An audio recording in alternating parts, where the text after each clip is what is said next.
As busy moms, it goes without saying that we are entitled to our necessary breaks to keeping on with our many expectations of mothering.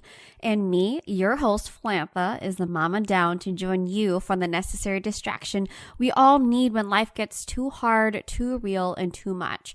Join me for an hour of necessary distraction of laughs, cries, and everything in between from adulting, culture, relationships, confessions, and beyond.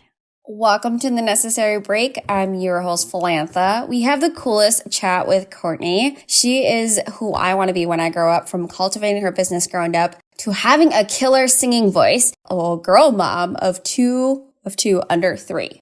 If I said that all right, I'm sure she'll correct me. We discussed about the big SEX and learn a thing or two about how she made it her full-time work, learn how she provides permissioning all women of all backgrounds in their sexual health. I think as being moms, we go through lots of unforeseen body insecurities, and Courtney is here for all that, to embrace it no matter the stages, and how to keep it hot for yourself. First, of course. So Courtney, tell me a little bit about what you do and who you are. On a daily basis, I basically solve problems. I'm a professional problem solver. I do have 2 little girls, so I'm running around chasing after them. I'm married happily most days, and my husband and I are in a band together.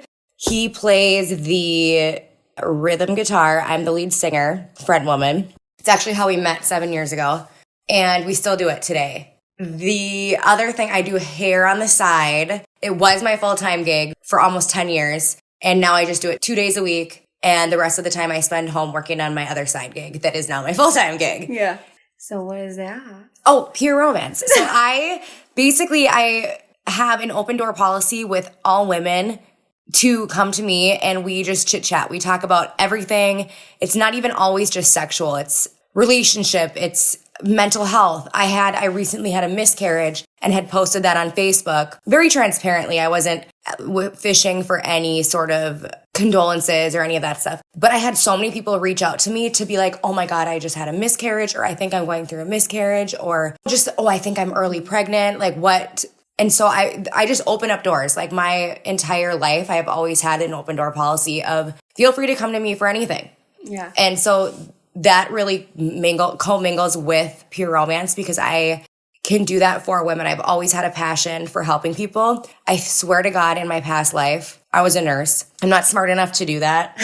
So that's why I'm not either right now. I would love to, but I can't do the schooling. I could if I really, I don't think I'm not qualified. So the next best thing is helping women with their sexual, I would have been a labor and delivery nurse. You would have been really good at that. Right? Yeah. You would have been really great with that. That's what I would love to do, but that's not happening. Have you done about like doula shit? Yes, I did. Actually, my doula that helped me with my first 2 girls, because I'm pregnant again, I just reached out to her and was like, I kind of want to do that. There's schooling that you have to do, and you have to sit in on your friends. Yes. So I'm like, who am I going to coerce to let me come in and You can come to mine. Are you having another baby? Yeah, not anytime soon, but like when I do, I would be okay, I'll keep that in mind. Yeah. But she said the same thing. She's like, you'd be great. Yeah. So who knows? Maybe I'll do that too. Yeah. I'll just add it into the list of things. You totally could. I feel like you're kind of the woman of all trades that knows how to do all the trades well too, though.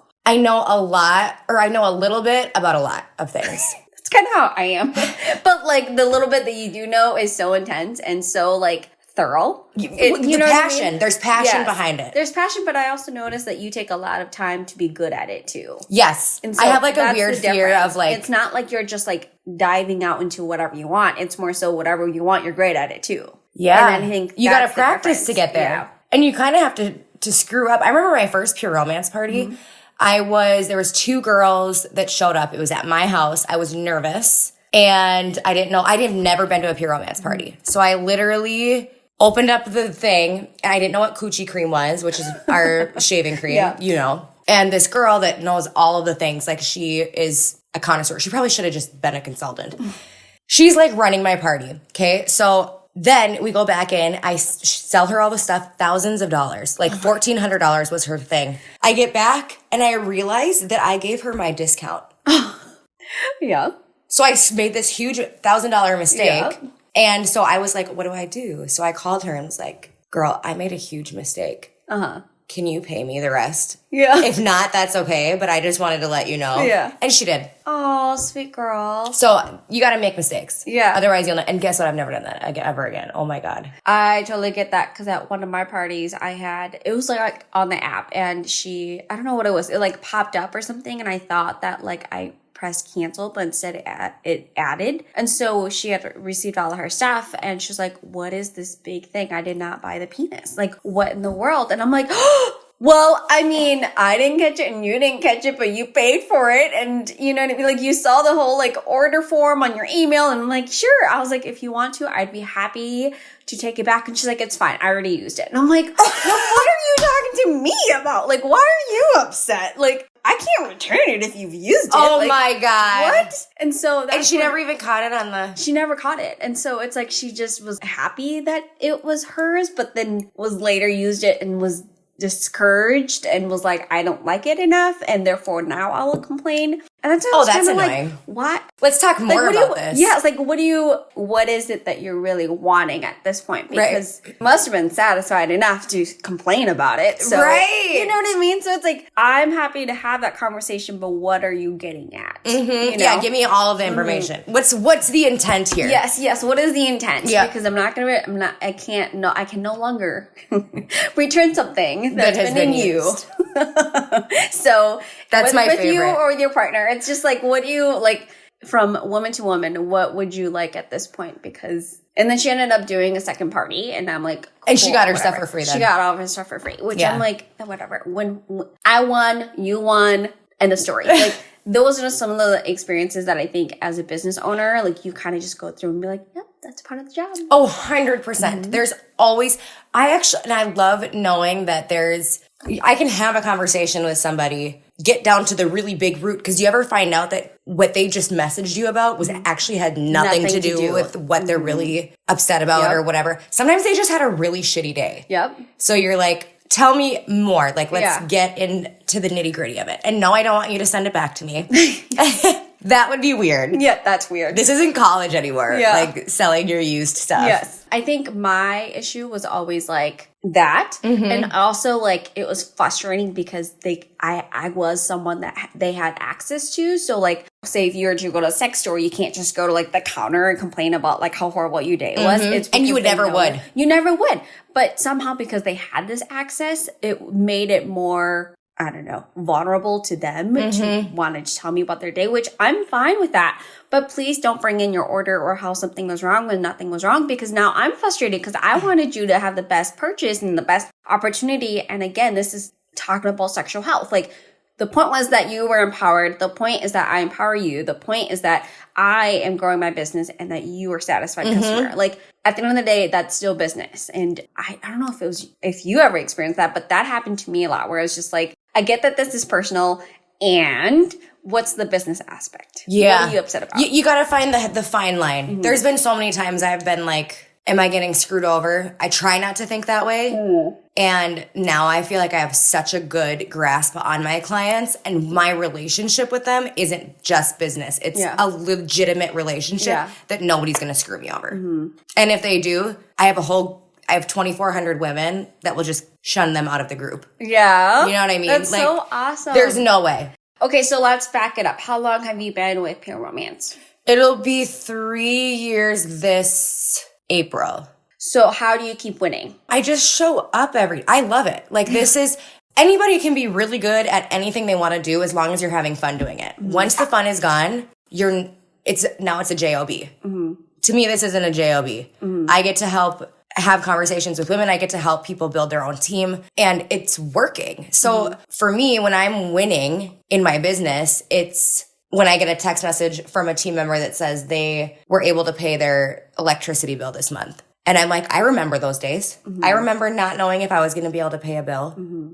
It happens. And it happened even when I had just one kid. I can't imagine having a huge family and not. So for me, that's a win. Yeah. Another win too, I think, is getting my husband involved. So he is very introverted. I've seen power couples on TikTok and Instagram, not with just Pure Romance, but with direct sales in general. And I've always thought, oh my God, how fun would that be to get my husband involved? And I was thinking about it the wrong way. I was like, how can I do what they're doing. But really what I had to think about was how can I enhance what I already have with my husband? And so our relationship together, last night we did this live auction in my group, and he is such a stick in the mud, but so analytical. And I'm not. I'm like, I'm no agenda, like running around with a chicken with her head cut off. And we're doing this auction, and I was trying to do all this stuff, and he's like, no, we got to do it like this. So he pulls me back in, and he had great ideas, and everybody that was watching it loved it. I had like 200 people watching live, so which made him very nervous because he was holding the phone, reading the stuff. Not me, I didn't really, whatever. But a win for me is enhancing what I already had with my husband and not trying to be somebody else, not trying to be a different couple that I see on TikTok.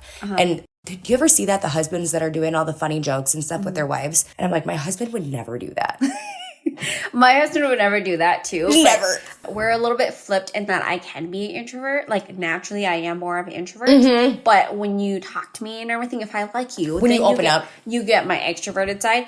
But the thing is with my husband, whenever I'm with him, I am the more introverted one, and he's the most outgoing, talkative, annoying dude. That's what my husband thinks about me. Yes. But then the thing is when you just see me and then you don't know him, you may think that he may be the most introverted person in the whole world. But because I'm talking so much. But it's like if you see us our natural state, no. I don't say anything. I'm very okay with my own little feels. He's the one, when he got back from deployment, he wanted to hang out with everybody. And I'm like, why? Why do you want to do that? And I get it. He's been gone for a whole year, but it's also like people aren't doing that in the middle of the pandemic. Yeah. And it's just like, he was swerving through like Target lanes, like no idea for like people's spaces or anything. Like he's very in everybody's faces. Oh boy. Get to know him. And it's like, I'm the one that's usually like, okay, my resting bitch face is coming out. I'm tired. I want to go home. I don't like this. Let me just go turn around. I'll be a lamp for like the next 2 hours while you go and talk to people because my social battery's done. And it's really funny when you see that moment that we switch like that, because that's usually when our friends are laughing at us because they're like, you guys are so not what people expect. Yeah. But I think it's important that you at least embrace that. We do, and we don't. Like, he is not a social media person at all. Yep, neither is Rob. Yes. But I'm surprised he knew how to click go live.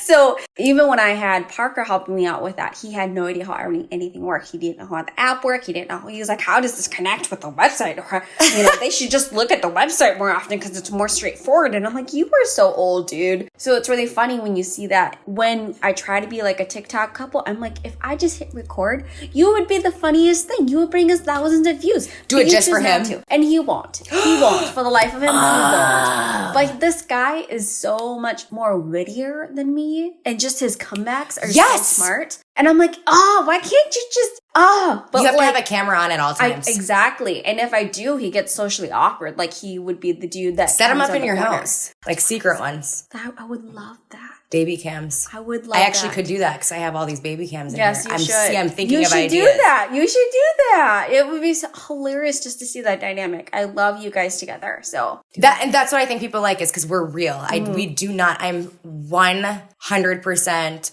who I am all the time. And not everybody likes me. Not everybody likes me either. And I think that's I'm very much okay with that, though. It should be that way 100%. Yeah. Because I'm cool with that. And I can still get along with people that don't like me. Yeah.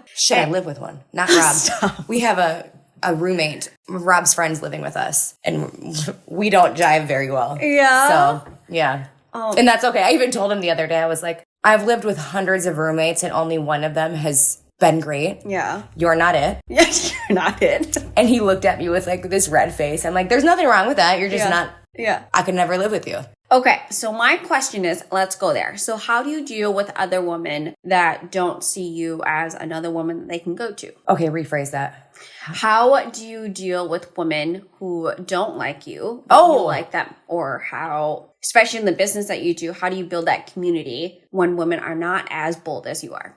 I just don't take anything personally. Mm-hmm. I remember one specific scenario where a woman blocked me. And from the outside, it was like she did something wrong and was embarrassed about it and then blocked me. And I don't know what I could have done differently to fix that, but I just let it be. And that's okay. So that's how I dealt with that one. And otherwise, I wouldn't say people come out and flat out say they don't like me. I just know that that's the case.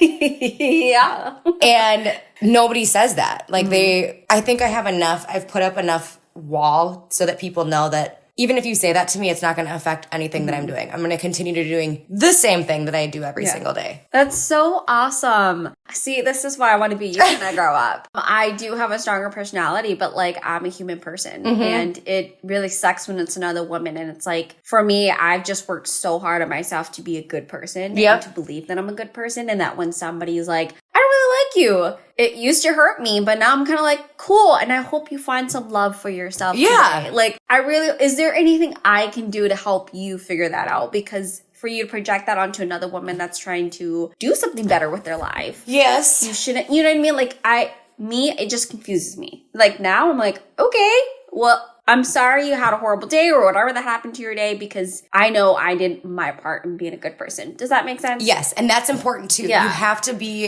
You have to know that you are doing everything with the best intentions possible and know that it's okay to not like people too. So there's times I go home and I'll think bad thoughts about people. That's okay. I'm not running around telling everybody or posting it on Facebook, or I could tell Rob, but he doesn't listen anyways. But at least it's a black hole that you can trust. Exactly. I can get it off my chest. Yeah. It's like writing it down and throwing it in the fire, basically. Yeah.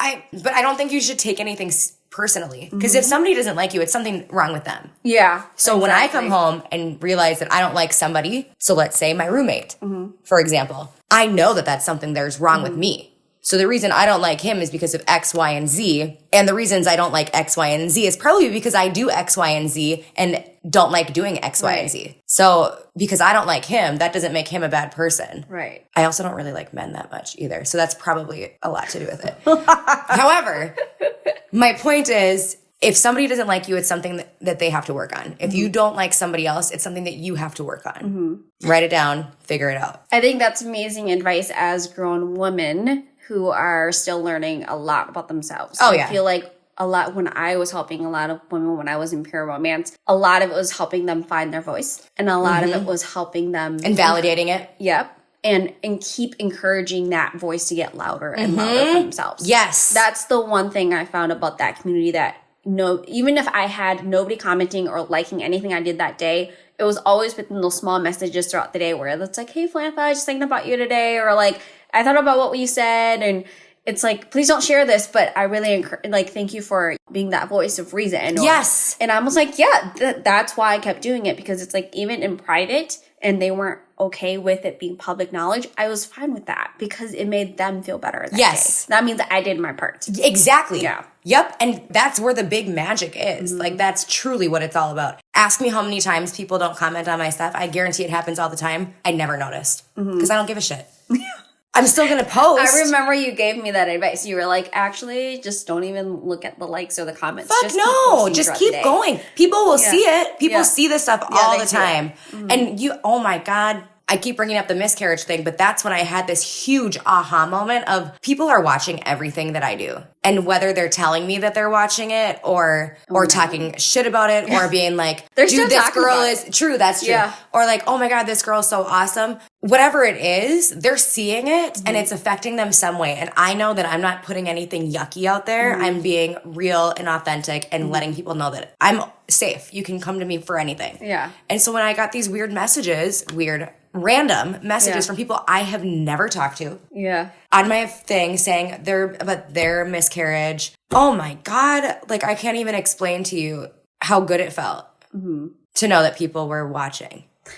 Yeah, that's what you do. Like, you guys, I've just met her in real life for the first time in almost 5 years. And it was 5 years ago. I know. Yeah.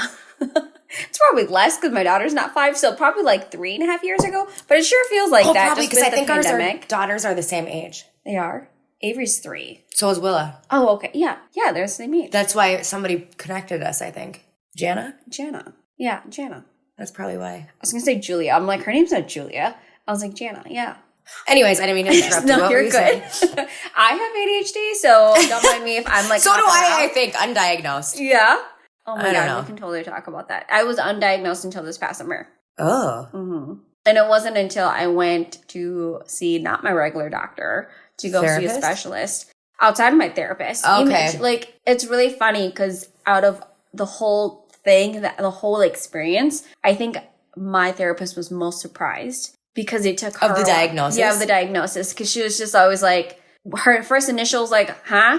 What do you, like, it's almost like I can tell it took her by like left field. Like, it was not something that she, because I've been seeing her for almost 3 years now. Like, it was never on her radar. It was never on her radar. And like, I know she's qualified. I know that she's great and all of that. I think just her natural response, it took her a few times. I can just tell in the way she was responding. It took her a minute to be like, how do I deal with this?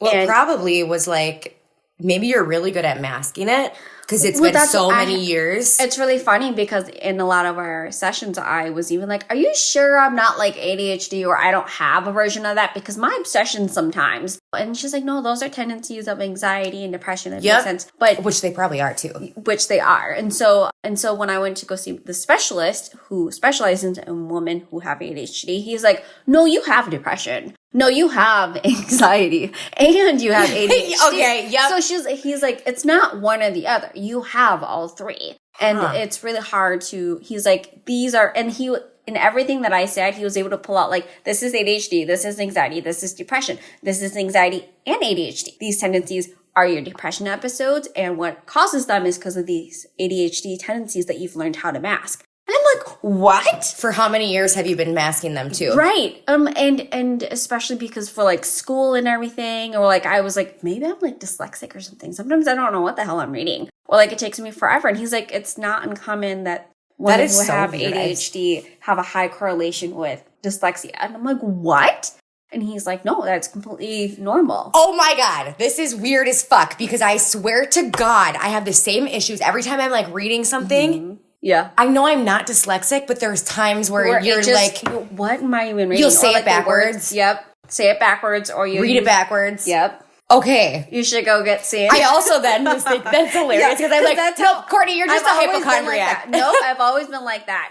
Like even in school, like I remember there were moments where I'm like, are you sure it's not just because I understand English is a second language, but words are really switching up on me. Or like I'd read it out loud and I'd mix the words, but I know where they are in the sentence. You actually understood it. I understood it, but I just said it out in the wrong places. Yep, that happens to me all the time. But if I read it the second time, then I'm like, I did read that right. Okay. So I am understanding that right. And so spelling tests, I always knew I was great at spelling tests, but not in sentences. Like then my brain would get confused because again, ADHD there's too much going on in your freaking... Yeah, and then your brain loses that thought. So anyway, he was able to pull out those like specialty quality type details that I was like, oh, okay. And even like my regular primary doctor was even like, oh, wow, we've never suspected this. And I'm like, yeah, none of you guys have ever like advanced, like asked the questions or asked anything further. You guys just kept pushing the meds. Yeah. Which is funny because when I was going through ADHD and figuring out meds, I was like, I don't know. A lot of this seems very controlled, like very, like just the side effects are just a lot more than what I was taking for ADHD and depression. And turns out the medications I've been taking for 10 years for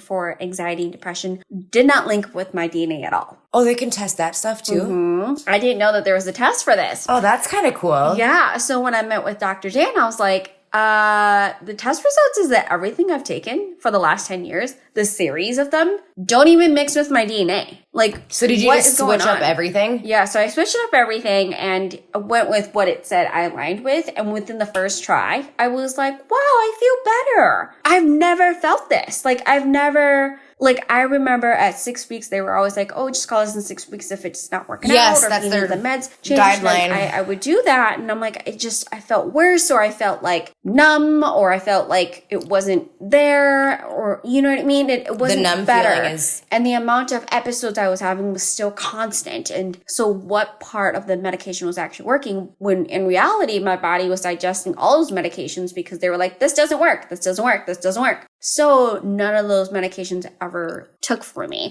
And so when this epiphany happened, obviously my therapy sessions were very intense, very loaded, because I was grieving the last 10 years of I lost 10 years because of all the episodes. Yes. Yeah. Mentally, emotionally draining, and all of medications that were supposed to add in as support were never really that. So all of these emotional meltdowns that I was having, like nothing actually did what it was supposed to actually do. And that just made me pissed off. Like that just really pissed me off for a while. Yeah. So my therapy sessions were like downs of quite the emotional toll, until just within the last month or two, I'm like, okay, and I am on the right meds, and they are working, and they are supposed to be doing what they're supposed to be doing. So let's focus on that track, because being upset about something that for 10 years, I noticed how much energy you couldn't change. I can't change it, but what I can do is like, I am grateful for the life I live now, and I like, let's make more of these happy memories because of the meds are now working. So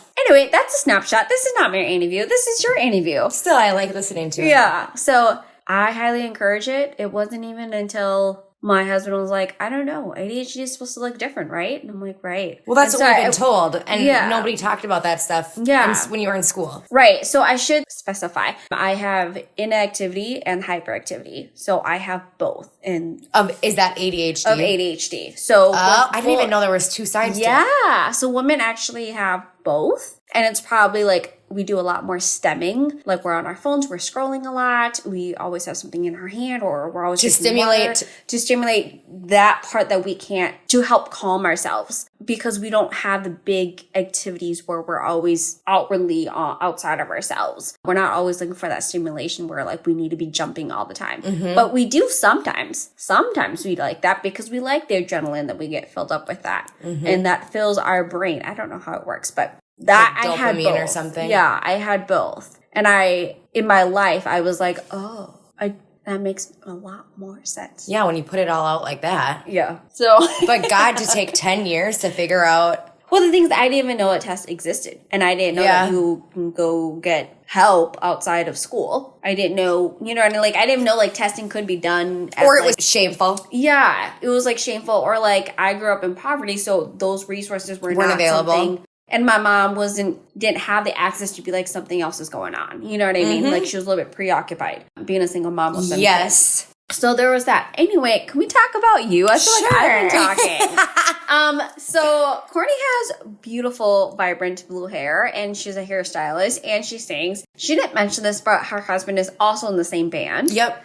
What are you guys called? Jezebel. So we do rock. It's rock genre, and it's a cover band, so we don't do any originals. We did write one, and it was really bad, so it was horrible. I don't even think I could dig up. Like, what made it horrible? Just like the songwriting, or like you were in sync, or the writing. We wrote the song, and actually our old guitar player at the time wrote it, and he is from the 80s.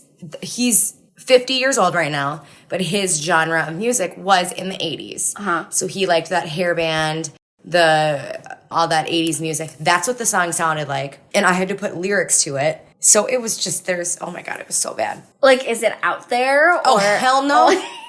We might have a recording. I was going to say, made it sound like you guys tried it and then it just we played it live 3 or 4 times. And finally somebody was like, this is not working. Like, it doesn't even sound good. What are we doing? And then he ended up quitting, so.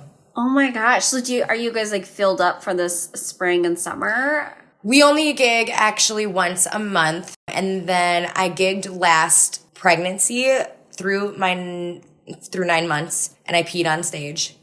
So that would have been me too. Yep.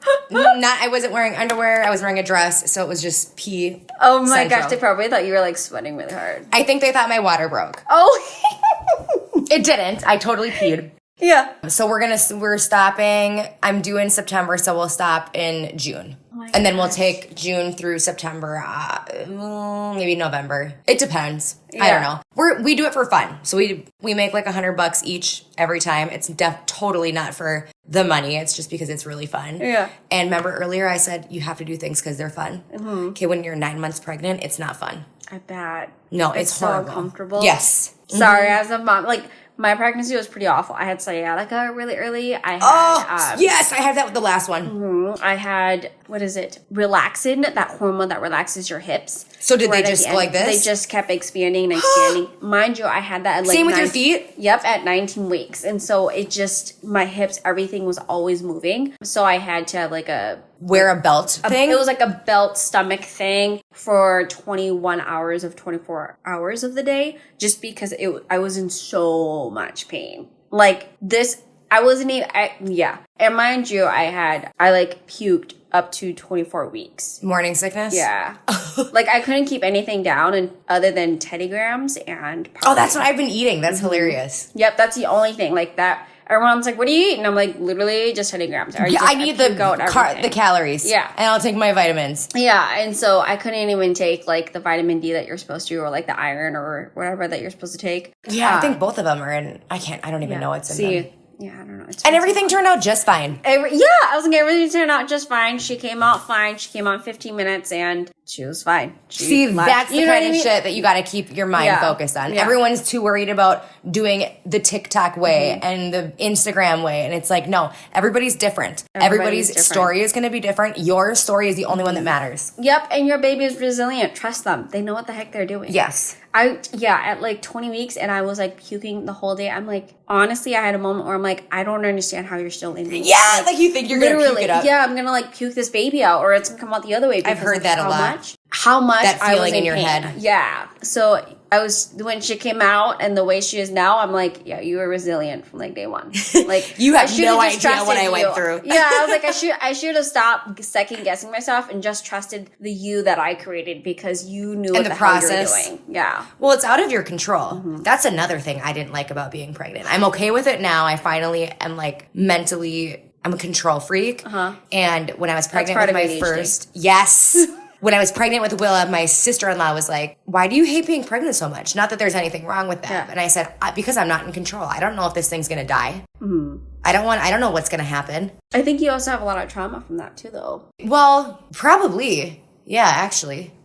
Certainly now I do. Yeah. But when I was able to finally let go of that control with my second, I've enjoyed pregnancy a lot more. Yeah. That's so because you're right. The things like that just... It's going to do what the process is the process. Mm-hmm. Once the seed is planted in your body, it is literally out of your control. Just don't do crack or cocaine. Yep. Or drink, those things. Don't do those things. Just trust that your body is supposed to be doing what it's doing. Yeah. Without you even thinking, you're sleeping at night and your body's growing bones. Like that's it's so weird. You know what I mean? Like weird. You're not actively being like, we're making bones right now. It's just your body's already doing that. And I think that's the advice that I usually give new moms. Just like, trust the process, trust your body, and if you don't trust it, figure a way to get in tune with yourself. Because once the baby pops out, you still have to trust yourself. Yep. You still have to trust your body, okay? Yep. Because you'll be surprised what you look like 9 months later. Mm-hmm. On either spectrum. Like, it's womanhood, mamahood is so cool.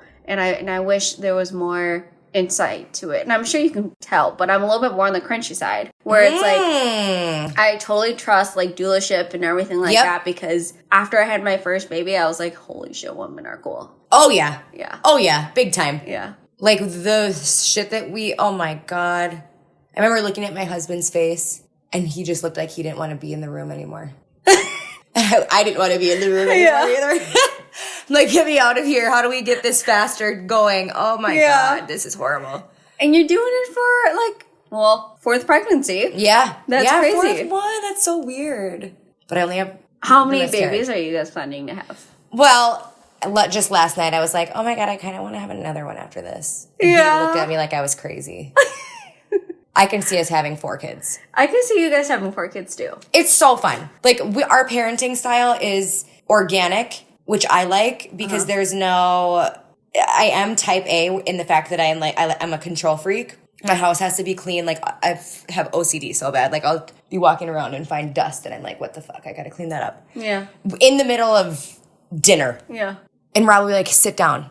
It's time to eat. I would be happy to give you my doctor's information if you'd like. Totally! Oh my God, my husband would be so happy. He's great. He would be like, oh my God, of course Samantha sent you. Yes, do it. You totally should. Yeah. And at the same time, though, we can parent we never have ever gotten in a fight about our kids. That's so good. Never once have we been in like, you can't do that. Or, come on, why don't you back me up when I say this? Never once. And That's I so swear awesome. to God, that's the shit that I like. Yeah. Because we are so, I just want to have more kids. I just You're think just it's like, so I fun. like you as a parent. I want more of your kids. Yes. That works. Yep. Yeah. And I know he thinks I'm crazy. I don't know how he can live with me, but he does. We do so stop. good. Yeah. I was going to say, it sounds like you guys are such a good balance for each other. Yeah, I mean, we do fight. Yeah. Just not about the kids. We'll fight about other shit. Like, why'd you get so drunk at the gig last night and I had to bring you home? So like adult stuff. Yeah, right?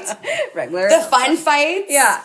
No, my husband and I, we don't really fight about Avery at all. It's just more so like we just have a gap in parenting. So like he lost a whole year. So when he came back, because he had a baby okay. and then he came home to a full-on toddler. And he's like, how do you... That would be really hard. Yes. To skip, especially those the first year.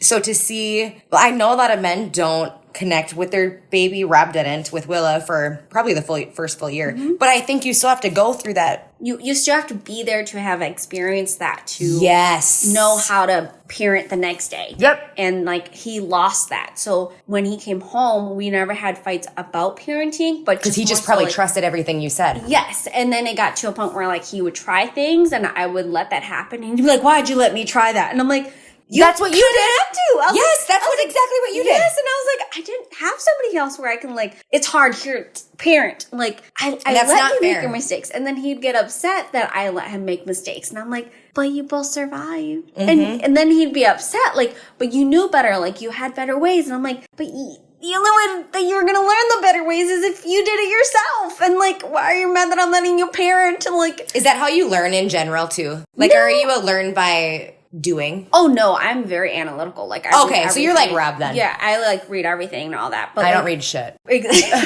he doesn't read shit either. But my thing was like, that's fine. But it's your responsibility. If you're upset that I know more information, it's because I did this. And if you don't like that I teach you, then you need to figure it out. Yep. Like, it's not my responsibility that you're upset that I've learned something that I wanted to go learn. That's not fair on you either to have to put that pressure of here, you just do it. Yeah, exactly. Or you know how to do this. Can you just do it? Like, no, dude. Yeah. Y'all better figure that shit out. Right. So like that's like what we argue about when it comes to parenting. And then it's just more so like because of that gap, like there's it's so much hardship on both sides that like when we came back together, he was just kind of like, where do I fit in? Oh. And I was in that like broke my heart because it was never like, you were never forcibly pushed out at all. Like it just so happened that these were the roles that we had to fall into. So when we think about having baby number 2, I think he has a little bit... He gets nervous? He gets nervous because he's just like, how do I do that 1 year that I wasn't here? And I'm like, we've got each other. And like, that's where he's like the sweetest because it's like he's really trying to be And baby considerate. number 2 might be different. That's what I'm saying. I'm like, that child is going to be a wild child. There's no, trust me, there's no same of anything. Yeah. Oh my God, you think you got it. It's a little easier because you're not as freaked out about everything. Do you remember putting your baby to bed for the first time? Yeah. And you basically sat there with binoculars to make sure they were breathing. Oh, yeah. I mean, I had a crazy friend that put a CD up against her nose to make sure she was still breathing on it. Like, you know what I mean? We had an outlet. And Yes! that was the only way I $1,000. How much are those? Yes. Thankfully, it was gifted to us. Okay. But I was like, we didn't actually do that, but it was gifted. And I am not saying there's anything wrong with that, you guys. Not at all. Because I did the same shit. Not at all. I think everybody parents differently. I was literally just telling my friend this. She was like, well, how do you know that the style of school is enough for the kids? And I'm like, girl.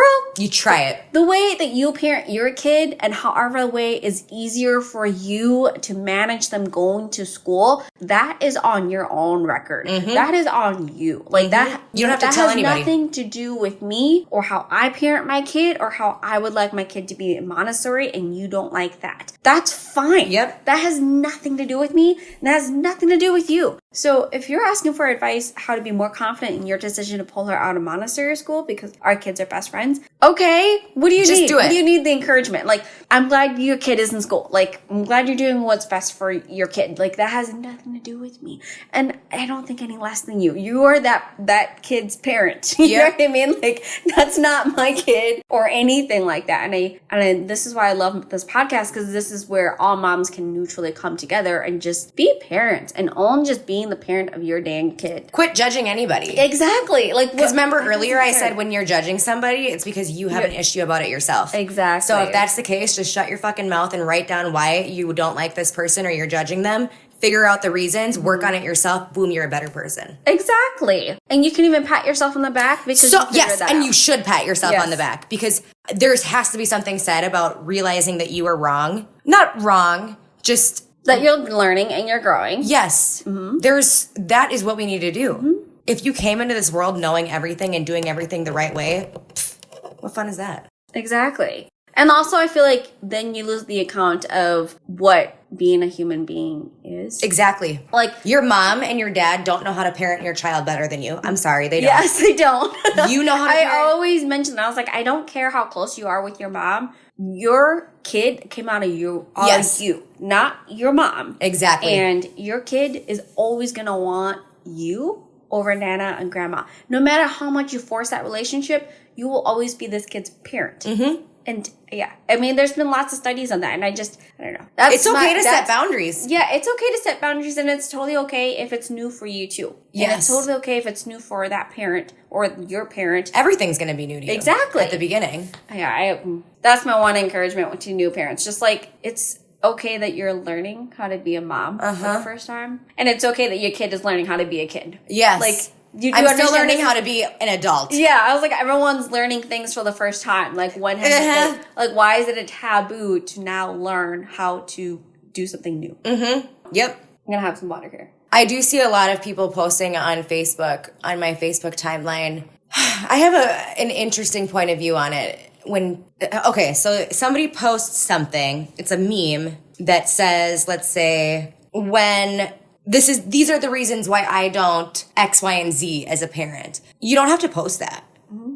You at all. Don't think about it, because to me that's like negative. That when I see that, I see somebody that feels bad about what they're doing. Mm-hmm. Maybe not feels bad, but might be a little bit second guessing whether or not what they're doing is right. And I'm here to tell you that whatever you're doing is right. It's totally fine, and you don't have to tell anybody else. Mm-hmm. You could reach out to somebody. You can just do the things and know that some people like to parent.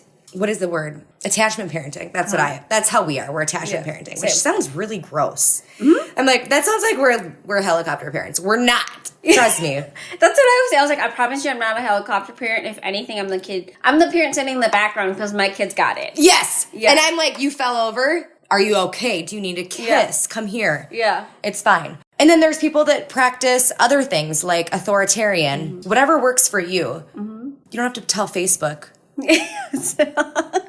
that stuff all the time. I don't know. It's just interesting. Things that I notice when I'm scrolling through my notes. I totally get that. I've got a friend. I won't name names, but I feel like she's always validating her parenting choices. Yes, that's a great way to put it. Mm-hmm. And there's a difference from like seeking connection and seeking validation. Yes. And you can tell the difference. Yes, you can as a consumer that's reading it on your own. Yep. Yeah, and I never comment because I'm never gonna validate her concerns about self-doubt. Yes. And because you're actually encouraging, what is the word? When you're encouraging bad behavior. There's a word for it. But yes, that's what it is. I mean, it sucks that when you're a parent you see it more often. Mm-hmm. But yeah, with my friend, with like this friend, I never comment on it. I don't like it because then she does it more often. Yes. And I do notice it because then now it's a long stream of comments of validating her, which I'm like, okay. Facebook's not your therapist. It's not your therapist. And two, like, do we need to do a play date or something? Because, like, have you just been home for too long? Yeah. Like, that's where I'm like, how can I support you as a friend? Mm-hmm. Because something's missing.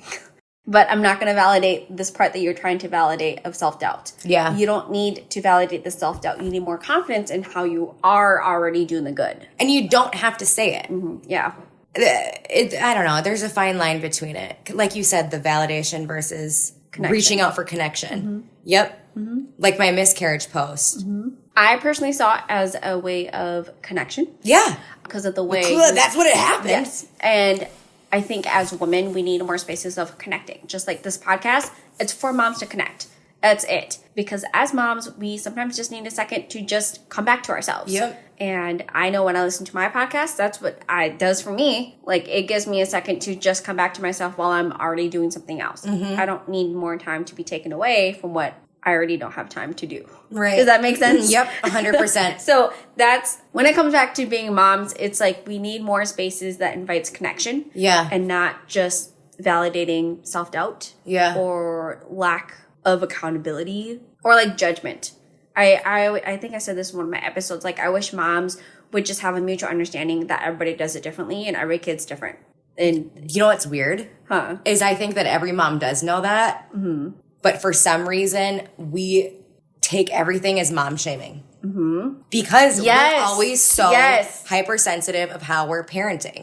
And as soon as you can wipe that out and truly, I think the way to really truly not give a shit is to tell yourself you don't give a shit every single day. And eventually you'll believe it. So I forgot who pointed that out to me and I'm like, oh my God.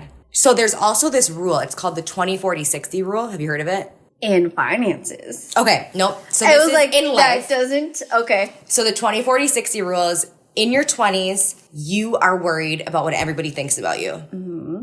In your 40s, you don't give a shit anymore about what anybody thinks about you. I feel like I've hit that. Totally. And I'm not in but my wait, 40s. here's the 60s. And I think I hit this already. In your 60s, you realize nobody ever cared about what you were doing. You were worried about this stuff all on your own. Yeah. So you never did. You don't care what anybody thinks about you because nobody was even judging you. Yeah. Nobody was even caring. Mm-hmm. I'm like, oh my God, how do I live in that world? Because that seems really happy. That does seem really happy. Yeah. And I think that's what I've been getting over in this past last year. Mm-hmm. Just because it's like I've done so many like ventures on my own. And it's really funny. I think I got more caught up in the fact that people kept talking about me instead of like actually, good stuff or bad stuff or both? Okay. Both. And like I was a little bit too self-conscious about what I was already doing. Girl, we all have been through there. Yes. Right. But now, looking back now, it's like I don't really care. Like I don't really care. Why did it benefit you at all in It didn't your life? benefit me, and also it didn't benefit that person. So I don't really care. Like I'm just gonna keep moving forward. Mm-hmm. And I wish that was an advice I could have told myself, like I don't know, 2 years ago. You wouldn't have listened.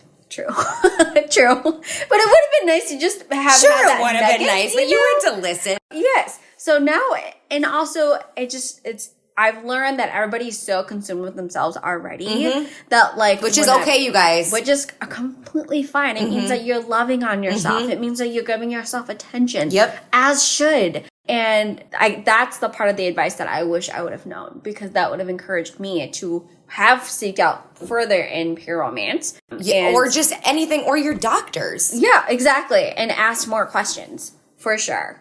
Instead of being my background, being a people pleaser was such a forefront personality trait that now that's like on the back burner. Are you a recovering people pleaser? I am recovering. I love that. And I am recovering perfectionist and all things type A. I know.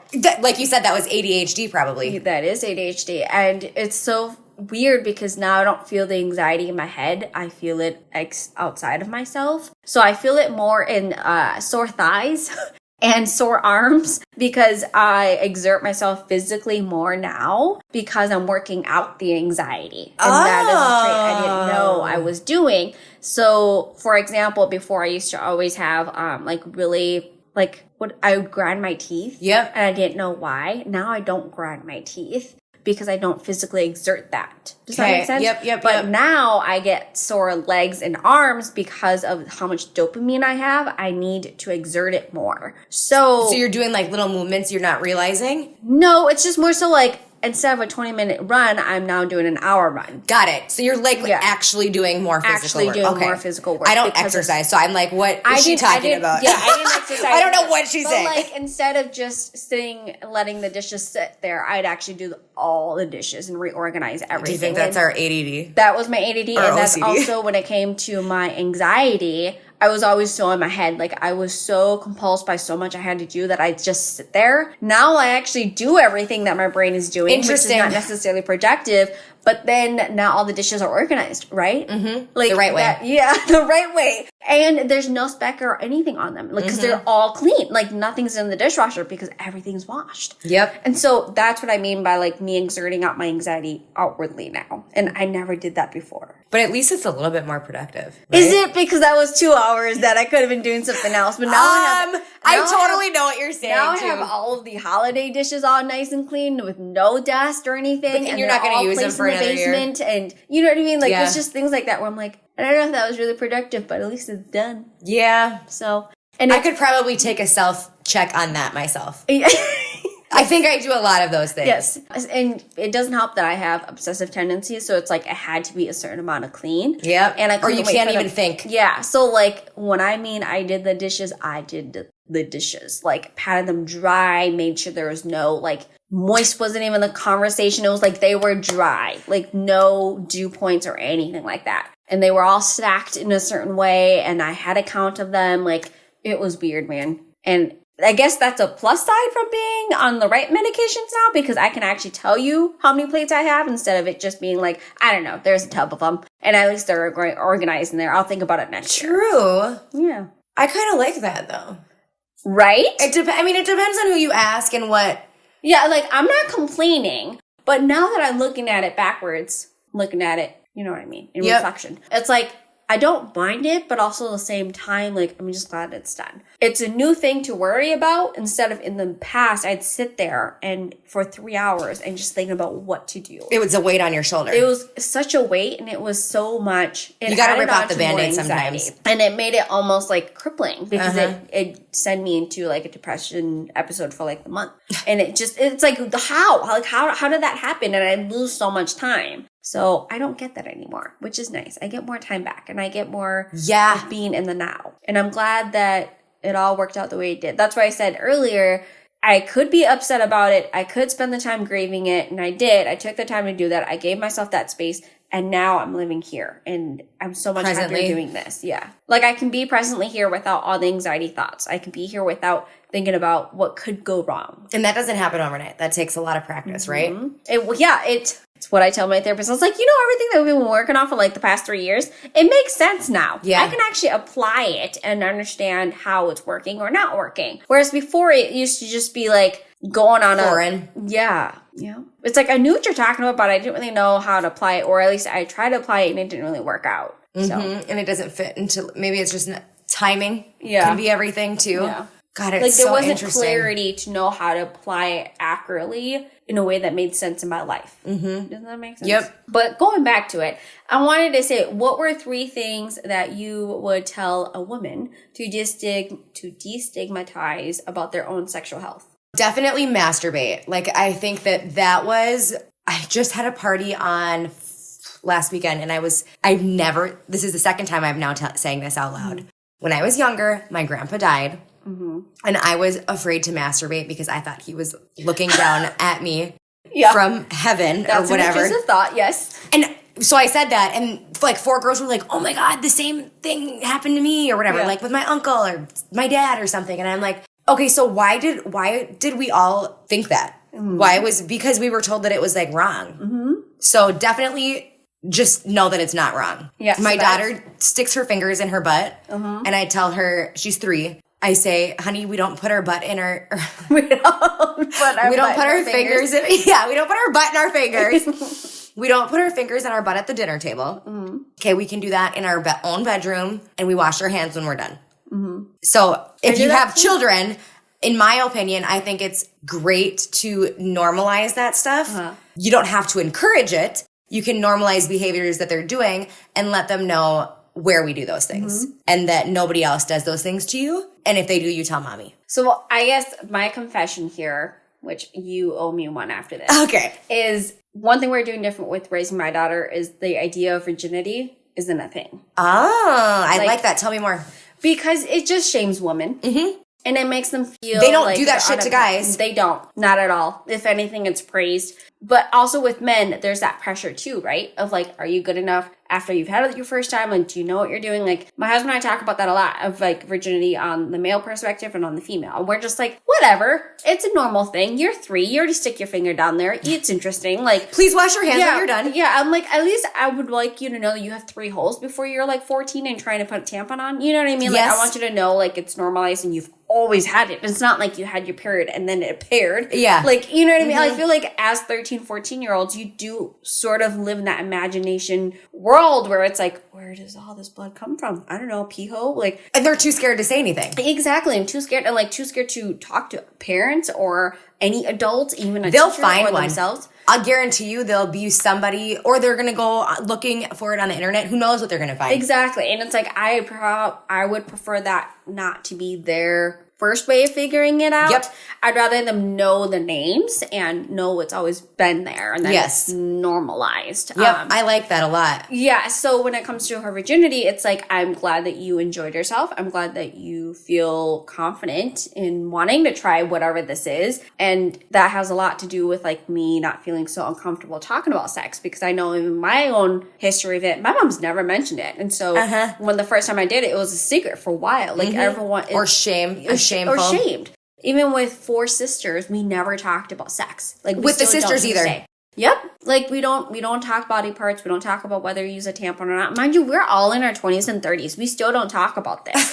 Like, you know what I mean? Like, why is this so weird? And so when it comes to my daughter, it's like, I hope that she comes to me about it in safety. And I hope that in any event that it's not in that she'd feel comfortable telling me anyway, because I'd want nothing more than for her to feel that she's valuable. Yes. As she is, as a full person, whether she's had sex or not had sex. I feel like that's such a weird thing that we prioritize as women, and the pressure in society that we put on young girls. It's so weird. And the lack of education. Yeah, the lack of education on it, just from home base. Because I feel like nobody likes the conversation that was had in school anyway about sex. I don't even remember. I was probably so traumatized. Like, what are you drawing on the board? Exactly. And so I'd rather it was too sterile. Too sterile. Give me some organic conversation. Make me feel comfortable about it. Yeah, and normalize that it's okay to have vulva. It's okay to call your butthole anal hole. Like, and it's not awkward when you're having these conversations with your doctors once a year. Why is it so much more uncomfortable to say penis than like wiener? Yep. Or pee-pee? Like, what? Or I think it's really uncomfortable for me when I hear adults who are parents saying the weird words? The weird words instead of like actual words. Especially when it comes to potty training. Like, oh my God. It's such a weird phase for me when I'm like, honestly, for me, it makes or breaks whether I'm like mom friends with somebody else. Whether they say vulva or like, I had this friend, she called her kids private area, like they're rainbows, or like, are they raining in there today? Which is like, really hard to distinguish. You're right. I'm like, can you just... Heaven forbid they were sexually assaulted. Yes, exactly. Like, come on. Like, we know the stories. Like, let's not add on to that horror and give them more things that they can work with. My daughter at 3 can tell you no if she doesn't want a hug. And she can give you alternatives. She'll tell you that she's going to ask for alternatives. Yep. And I don't care if it comes off rude. And I hope that she keeps that with her. Like, I'm the sure other she day, will. Grandma had asked, like, oh, you're not going to give me a hug? Why are you not going to give me a hug? And Avery's like, I'm gonna give you a thumbs up. And I was like, I love good job, girl. Or like, Grandma was going in and picking her up, and she's like, I don't want you to pick me up. I'll high five you. And like, high fived her and like walked away. And it's nothing wrong with Grandma. Nope, nothing, not at all. And I was like, at least she gave you a high five. Gosh, like she just didn't want to be touched. She just didn't want to be touched right now. And I was like, ask again later. Like, there's nothing wrong with later. If she warms up to you later, she will ask for it. I promise you, she knows. She knows. Our kids don't owe us anything. Nope, they don't. And I was like, if you would like quality time, you can read a book with her. You can go draw with her. You can ask her about her day at school. Like, there's different ways of connection other than like physical, I have to touch you because I'm the adult. And I think that let's not add sexualization to children that young. Like, that shouldn't even be a conversation. Oh, I agree. Going back to the topic, we don't add the stigma or anything like that when it comes to virginity. It's like, okay, I'm just glad that it was done safely, and here are all the tools that you need in order for you to feel the pleasure that you give yourself, and hopefully that's be safe. a conversation that you can I would want you to feel that pleasure, but as your parent, I don't want to talk about that with you. I don't need details. I don't need the details, but I'm glad that you are finding that kind of happiness within yourself. Yes. Or with this partner that you feel safe with, and that you're doing it in a way that is sterile for you both, and that you guys can still have that, intimacy or whatever that is. And that not have to have babies at not have to have babies. 16. So it's like, I will always promote that of like, whatever you need me to help support you in the safety of this, let me know. And it doesn't need to be any more weird. I don't even need to go with you to figure out which birth control it is that you would like to, if that's not something you're comfortable talking about right now. Well, then they can establish relationships with I love my OBG. Like, she is the best thing in the world. I can tell her anything. Yes. And I didn't have that growing up. Like, I didn't have a good female doctor that didn't make me feel weird about wearing a thong or something. Like, there was always just a weird... Or, like, feeling like you need to prep for them before the session. Yeah. No. Like, what's going on here? Right. And I think this is why, like, when it comes to my family, my daughter, I'm not going to stigmatize the whole virginity thing. I'm not going to do the whole... I love that. Yeah, it's less work on parenting. And it promotes more of a open relationship, because I feel like I know there's going to be lots of times where it's going to be there's going to be lots of tension built up just because she's a lot like me. And when she's be a teenager, and I don't want to add on to that. You're prepping yourself already. I'm prepping myself for that. So it's like, Smart. I don't want that to be a reason for you to be in any kind of danger, emotional danger, physical danger, because you feel like you need to get back at me for something. And it's like, when it comes to women and their virginity as well too, it's just a vulnerable spot. Let's not make it any more vulnerable. Let's add on to the empowerment. Yeah. How can I make you feel empowered even if I'm not that person that you want to have that conversation with? And I can do that now, but making you feel like you do own your own body. Yes. Now. Like, as a 3-year-old, definitely can say no to hugs, to kisses, to any of that stuff. And you can give alternatives or offer no alternatives. Yeah. It's up to you. It's your body. And so, yeah. I mean, even now, like, when she goes down for naps and bedtime, she gets a diaper. Yeah. But she can either put it on herself or I can help her. I don't really care if it's backwards or not, as long as it's on. Who gives a shit? So, yeah, I don't care. Pick and choose your fights. Right, exactly. So sometimes she'll be like, Mom, I have an owie down there. And I'm like, okay, do you want some, like, Vaseline? Do you want to put it on, or do you want me to put it on? She'll be like, I'll put it on. I'm like, cool. Oh, I love that too. Yeah, so, like, I give her options for liberty on her body so she knows. And sometimes I have found her where her full body is full of Vaseline. And I'm like, that was fun. Wow. Okay. Like, yes, like this, like, I reap my consequences of what I did. I get that. But also at the same time, what I would do. Who died? I you up. Exactly. Who died? Nobody. Did the Vaseline ruin your walls? No. I don't think that would happen. No. It was fine. She took a bath for an hour and she was happy. That's a good bath. And all came out and she was nice and soft. Like, you pick and choose your wins and your losses when you're a parent, as you know. 100%. And when it comes to body autonomy, you kind of have to go full in. I think so when it comes to giving them, like, teaching them from a young age that, like, they own this. Yep. They own their own body. Yep. And I know you know that because you got 2 girls. Yes. I hope to God I get at least one boy, because girls are really tough. But I'm really excited to watch them. I actually didn't want girls when I was first pregnant. And now I can't imagine my life without them, because they're so amazing. We went to a women's march, just me and Willa, the 3-year-old, and she was holding her sign about protect my rights and all this stuff. And it was just so fun and empowering. And I can't wait to see what she does in the future with her empowered feeling of being herself. And she's different than her sister. They're both totally different people. And it's just so cool to watch the 2 girls. They're both going to be strong, independent women, I'm sure, but in 2 different ways. Because you can be a strong, independent woman, and so can she and her and her. There's enough room for everybody. Yes. It's not a pie. You don't take a piece and there's a little bit left for everybody else. Like, that's not how it works. No. So I just think it's so cool being a girl mom. I think so too. I'm proud. This is probably another girl. Well, I would say the girls that we're raising today are going to be innovators, and they are going to be the change that all of our ancestors have always wished for. I definitely believe that. 100%. Like, I have goosebumps because I can't even imagine it any other way. And if all I have to do is manifest this shit, then I'm just going to keep doing that. I feel like you've done a great job with that, for sure. Probably. Like, there's no doubt in my mind at all that whatever these two girls of mine do in the future, they're probably not going to be presidents, but whatever the hell they're going to do, they're going to do it with full passion and support from us. Always and forever. Whatever they're doing. I don't care if they're going to be plumbers. I don't care if they're going to be president. I hope to God that doesn't happen. But if it does, I mean, they're going to just, whatever they're going to do, it's going to be amazing. And I think they will always owe that to you because you are the OG when it comes to all of that. Well, look at that smirk. You know what he is. My husband does really good. My husband does really good at it too. He's definitely not the go-getter that I am, but he's my rock and like grounds me. I could not be a single mom and do what I'm doing right now. Yeah. Like our teamwork is what makes everything work together. And it's like, I couldn't have picked a better partner. I can see why you guys are having more babies. I know. We're going to end up with a football team. I told Rob we need at least to have 3 kids so we can have a band. Yeah. We have a 5-person band. We can kick out the other 3. It could be me, Robin, the 3 kids. Oh my gosh.